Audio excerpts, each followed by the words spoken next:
कुमारपुर गांव के लोगों ने तालाब भराई का विरोध में डीएम को सौंपा ज्ञापन। कुमारपुर गांव के लोगों ने तालाब को कब्जा करने का आरोप लगाते हुए जिला अधिकारी कार्यालय के सामने शुक्रवार प्रदर्शन कर ज्ञापन सौंपा। शिल्पांचल के विभिन्न हिस्सों में इन दिनों भू माफियाओं और तालाब भराई करने वालों में हड़कंप मचा हुआ है। स्थानीय निवासी गोवर्धन मंडल के नेतृत्व में गांव वालों ने जुलूस लेकर डीएम कार्यालय तक गए।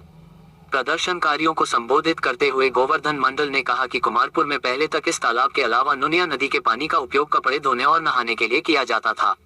आजकल बढ़ती जनसंख्या के कारण दैनिक उपयोग योग्य पानी की कमी हो गई है।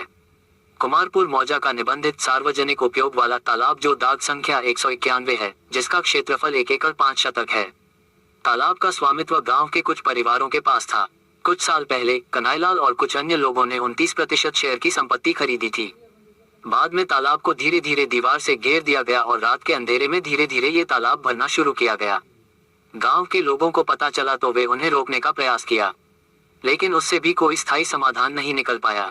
फिलहाल तालाब को भरने का प्रयास किया जा रहा है, इसलिए वह लोग प्रशासन के पास आए हैं ताकि कि इस तालाब को बचाया जा सके। ছোট থেকে আমরা পুকুর দেখে আসছি, আর এই গ্রামের পুকুর আমাদের বন্ধ করে দেওয়া হচ্ছে। আমরা কোথায় যাব? পুকুর ছাড়া আমাদের গ্রাম চলবে না। আমাদের কুমারপুর গ্রামে এত লোক মারা যাচ্ছে, সৌরকর্ম খোরকর্ম কোথায় করব আমরা? আমরা তো বাড়িতে করতে পারি না। আমাদের গ্রামের মানুষ আমরা 100-150 মানুষ খোরকর্ম করি, তা আমরা কোথায় এটা করব? আমাদের এই যে অসুস্থ অবস্থায় আমরা বাইরের গ্রামে বাইরের পুকুরে গিয়ে করতে যাচ্ছি, এটা কি উচিত আপনাদের বলুন? হ্যাঁ, পুকুরটা আমাদের ভাড়াটি করে দিচ্ছে। আমরা পুকুর চাই, আমরা যে কোনো মূল্যে আমাদের পুকুরের দরকার, পুকুর চাই।